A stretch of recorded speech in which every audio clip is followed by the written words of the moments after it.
Welcome to the show, ladies. Thank you for having us. You're welcome.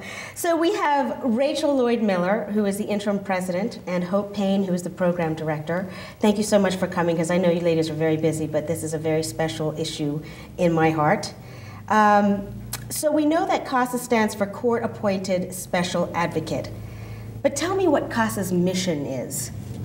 CASA's mission is to ensure that every abused and neglected child has a voice in court and has the opportunity to ultimately be in a safe, permanent, and nurturing home. All right, well, this is a good place to ask this question.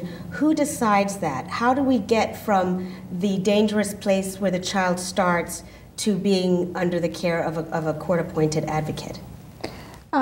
Children come to our program because they're referred by the Juvenile Domestic and Relations Court.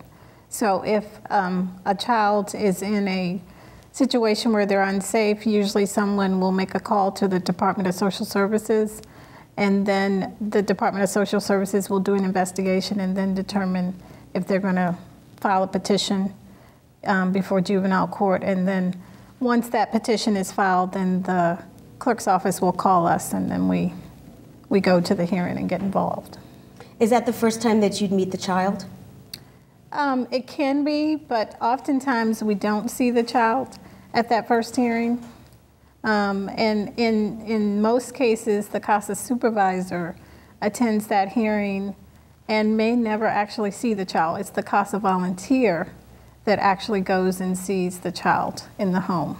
So the CASA supervisor will go to the initial hearing and gather information, and then the staff at Piedmont CASA will meet and discuss the case and choose a volunteer from our list of volunteers to accept the case. And then the CASA supervisor will call that volunteer and have them come in and talk about the case. And once they accept the case, they then go out and visit the child. Wow, so it already blows my mind that we're talking about volunteers in something like this. Mm-hmm. Right. So how does that begin? Say I come to CASA and say I'm interested in being a volunteer. Do I have to be from a special background, or? No, there's no. What happens after that? Do I get training? Well, what happens is we ask you to fill out an application and come in for an interview. And so you'll meet with us to interview, and we'll talk about what your objectives are, and if from the interview we determine that you are a good match for the program and you determine that you think this is something you want to do, we'll invite you to training. And then the training is 32 hours long, and throughout that process it gives a volunteer an opportunity to assess whether this is a good volunteer experience, something they want to do. And if they complete the training, we also complete background checks. We do a driving check, a CPS check, which is Child Protective Service check. They are also required to be fingerprinted. And part of the training requires them to do 2 hours of court observation. And if that's all completed, we ask that the judge induct them to become volunteers, and at that point they can take cases.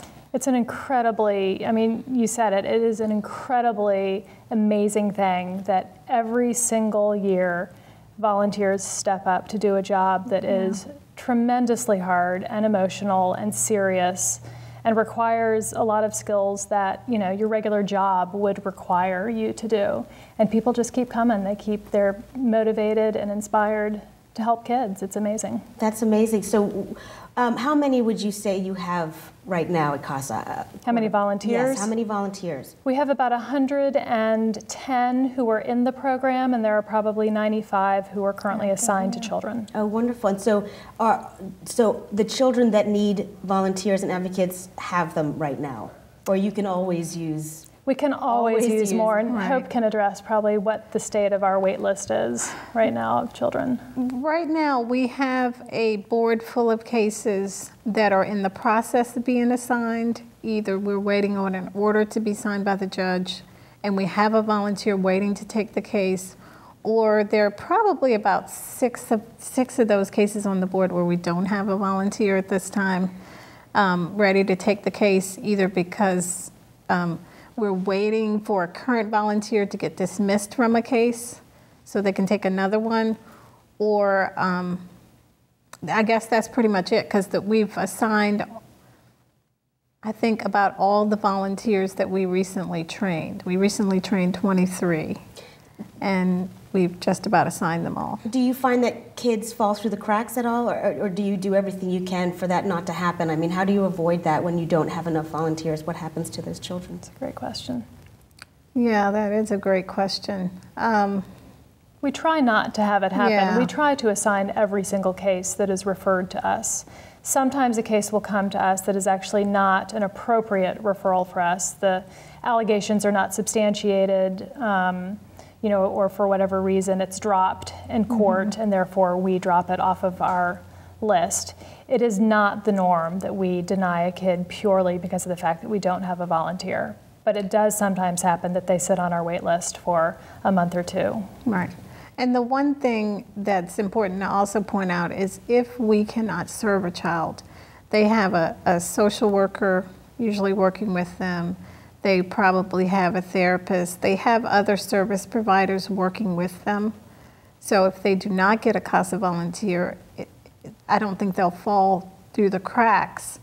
They'll miss out on a significant service, but hopefully their needs will be met. Right.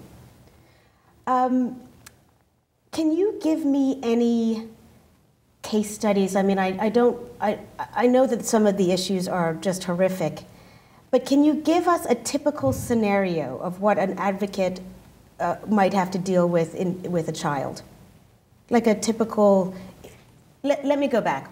About how many hours a week or a month does an advocate work with a child? What is the time commitment for a volunteer? We ask that they have 15 to 20 hours a month to devote to their case.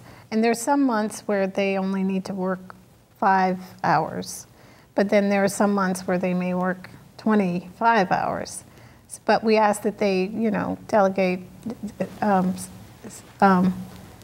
set aside at least 15 hours a month to work on a case. Okay, so 15 to 20 hours a month, which really isn't that much in the whole scheme Right. of things. What does that month typically look like, and how long might the commitment go? For half a year, a year? The commitment might go for, it could be a half a year, a year and a half. We have some cases that end in 6 months, but some cases that go longer than 2 years, so it really varies. We ask if you would like to be a CASA volunteer that you be willing to commit to at least a year, year and a half, to finish a case, to follow a child through the end of a case.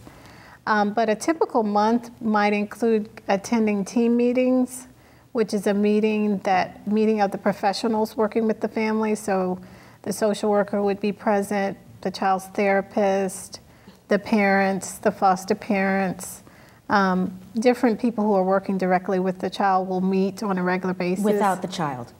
Usually without the child. But I can imagine that's pretty overwhelming. If the child is older, sometimes they attend those meetings. Court appearances happen every 6 months or so.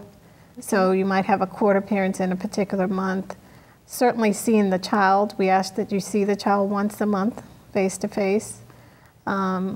We ask that you check medical records. So in the course of a month, you might review a child's medical records or go by the school and talk to the teacher.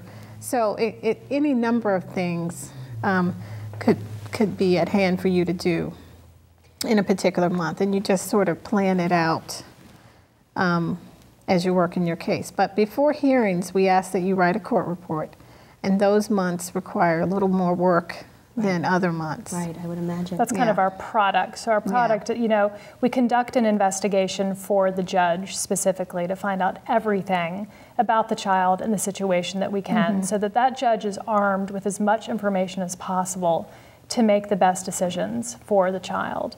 And so that report is our product, and it has to be very professionally written. It has to be objective. It has to be clear. I was just going to use that word, objective. Yes. That must be so difficult. You must train that. You must teach that in the training, to not sort of approach it from an emotional place.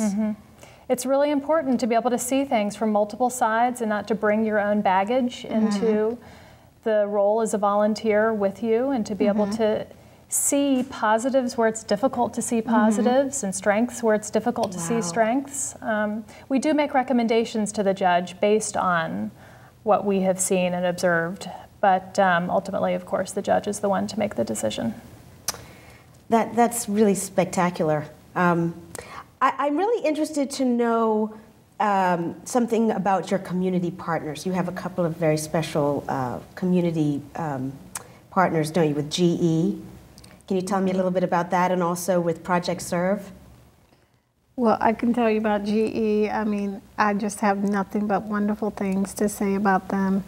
Each year they provide backpacks for each of our CASA children. They ask us the age of the child and what grade they're going into. And what they do is they go on, you know, each school usually has a list of school supplies that each child needs, and they on their own go through that list. So if you get a second grader, they'll look at a second grader list in the county or the city. Wow. And they chalk those backpacks full of school supplies for each one of our CASA children. I mean, they haven't turned down a single person, a single child that we've had on the list. And then at Christmas time, they do something similar. They ask for a need and a want of each child. It's amazing. It is amazing. And when we put on our list, some kids will say, you know, I'd like a bike, but I need a sweater. And we'll list 3 things they need or 3 things they want.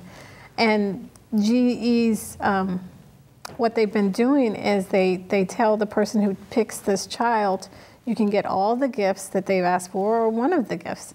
And oftentimes they'll get everything that's listed. So a child might list 3 needs and 3 wants, and they'll get all of them instead of just 1 need and 1 want. They are just extremely generous. Wow, that is really amazing.